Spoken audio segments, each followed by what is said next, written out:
I'm not the kind of man who looks for trouble. I mind my land, my cattle, and my quiet life in the countryside. My name is Elijah Boone, and I own 237 acres of rural land passed down through 6 generations of Boone blood. Oh. The deed is older than most cities around here, handwritten in faded ink. Signed by my great-great-grandfather in 1883. But trouble came knocking anyway. Only it didn't knock. It bulldozed its way in. It started when I heard the rumbling. I was feeding the horses when I noticed something unusual in the distance. A line of trucks, earth movers, cement mixers. I climbed onto the hill behind my barn and looked out with binoculars. What I saw made my stomach turn.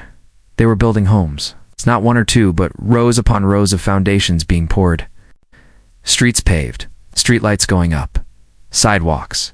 It looked like a suburb was being born right in the middle of my back 100 acres. At first, I thought it was a mistake. Maybe the developer crossed the line. Maybe their GPS was wrong. Drove down to the construction office. A shiny white trailer parked on gravel. That's when I met her. Karen Lawton, platinum blonde bob. Oversized sunglasses, bright red nails tapping on her iPad. She wore a white HOA polo shirt, like it was a badge of authority. She didn't look up when I entered. "You can't park?" "Here," she said, without lifting her head. "I own this land," I replied calmly. "Every inch of it. I've got the original deed and the new survey to prove it." Now, she looked up. "That's impossible. This is Green Ridge Estates Phase 3. We purchased 130 acres from Preston Development Group. Its construction is fully permitted by the county." "No, ma'am," I said, pulling out my folder. "You bought 32 acres from Preston? They never owned the rest. That land was never theirs to sell, and you're now 98 homes deep into my family property." She laughed. Actually laughed. "Listen, cowboy, I suggest you go back to your cows and your little wooden house and let the grown-ups build a real community.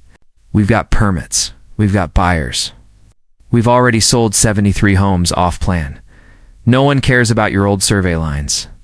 I kept my cool, but inside I was fuming. I said one sentence before I walked out of that trailer. "You built a kingdom on stolen soil, Karen, and the king just showed up." I drove straight to my lawyer, Warren Beckett, old school, sharp as a hawk, and meaner than a rattlesnake in July. He looked at the documents, read through the title lines, examined the most recent satellite images, and gave me a single nod. "They're dead in the water." Over the next week, Warren filed an injunction with the county court and ordered a land halt. But Karen and her HOA cronies fought back hard. They had money, they had lawyers. Most importantly, they had already sold dozens of homes to unsuspecting families, people who now believed they were legitimate property owners. The media caught wind fast. Headlines read, "Developer accused of building on stolen land, 98 homes could be torn down in land. Ownership dispute modern land." Grab sparks feud between rancher and HOA queen. Karen held a press conference. She blamed the clerical errors on Preston Development. She accused me of trying to extort the HOA. She even claimed my deed was a forgery. But I had history. Aerial maps, GPS data, and the original land. Grant signed by a state governor in 1883. We weren't talking about a missing fence line. We're talking about 98 homes illegally erected deep into Boone soil. Then came the threats. First, someone cut my fence at the northern pasture. My horses got out. A week later, someone shot out my truck's tires in the middle of the night. Then came the lawsuit from the HOA. They sued me for obstruction of development. I refused to back down. I started gathering evidence, drone footage, survey scans, and testimony from neighboring ranchers who remembered when the land was untouched prairie. Warren submitted every inch of it, but Karen made her next move anyway.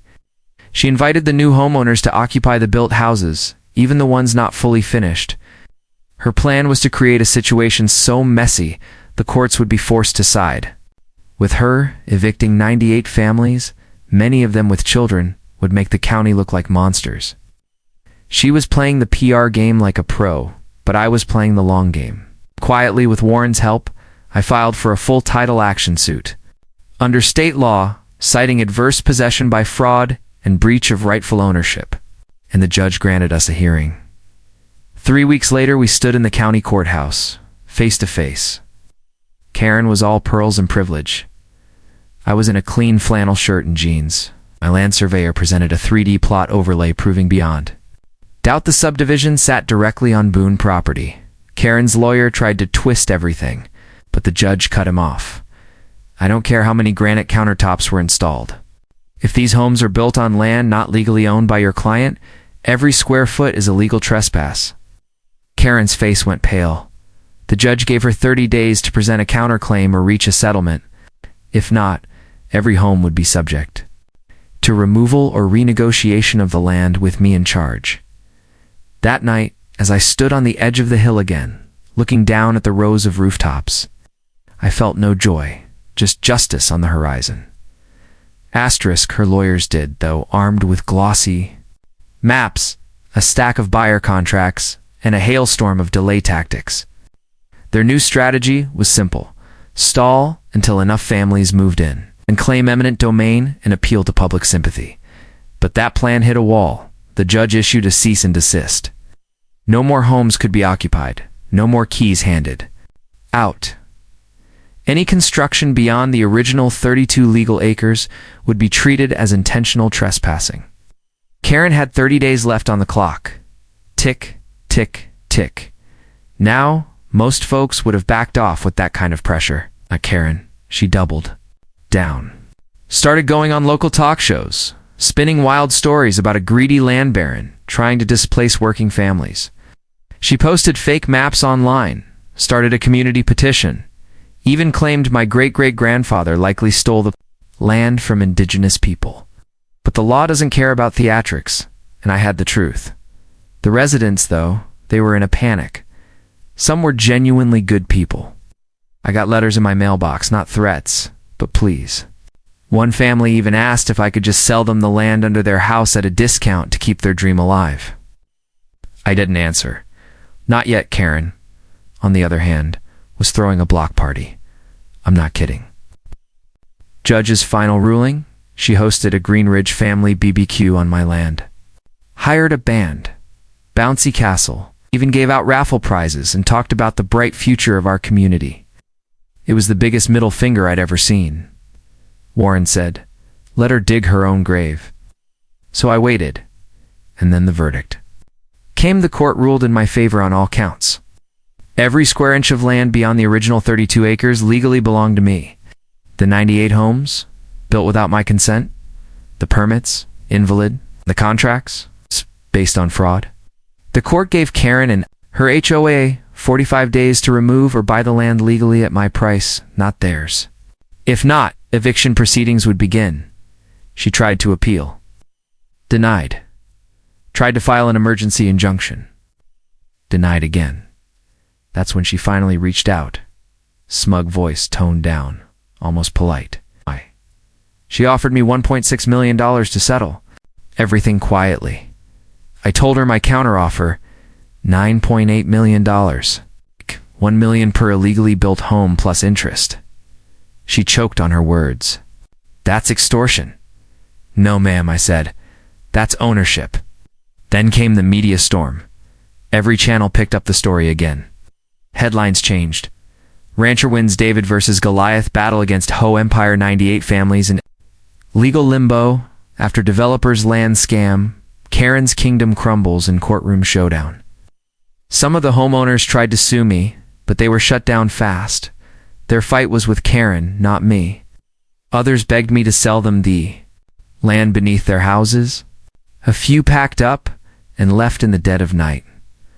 Karen was under fire from all angles now. The state launched an investigation into her permits. The city revoked her developer's license. Preston Development, the ones who sold her the land, dissolved within a month under legal scrutiny. And me. I made my move. I held a town meeting on my land. I invited every homeowner who had been lied to. Families, retirees, young couples, scared, angry, confused, and I made them a deal. I'm not here to punish innocent people, I told them. But I won't reward arrogance either. If you bought a home here in good faith, I'm offering you the land under your house at fair market value. No HOA fees, no power games, just neighbors. Some cried. Some hugged me. Some didn't trust me, and that was fine too. But within 3 months, 86 families accepted the offer. We signed new contracts. The HOA was officially dissolved. Karen was stripped of her license, fined, and ordered to pay restitution to dozens of homeowners.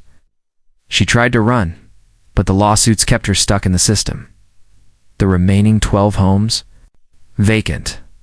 I bulldozed them, right down to the concrete. Then I planted sunflowers across the empty lots. It's called it Boonfield. Every summer now, those golden flowers bloom tall under the sun. People drive by, take pictures, and remember what happened. As for Karen, she disappeared from the public eye after the third lawsuit hit. Last I heard, she moved to Arizona and changed her last name. But people remember, the internet remembers, and me. I still wake up with the sunrise, feed the horses, walk the land my family kept for generations. But now, when I walk up that hill and look out over what used to be a stolen subdivision, I don't see trespass. I see neighbors. I see justice. And I see a reminder that no matter how shiny the brochures,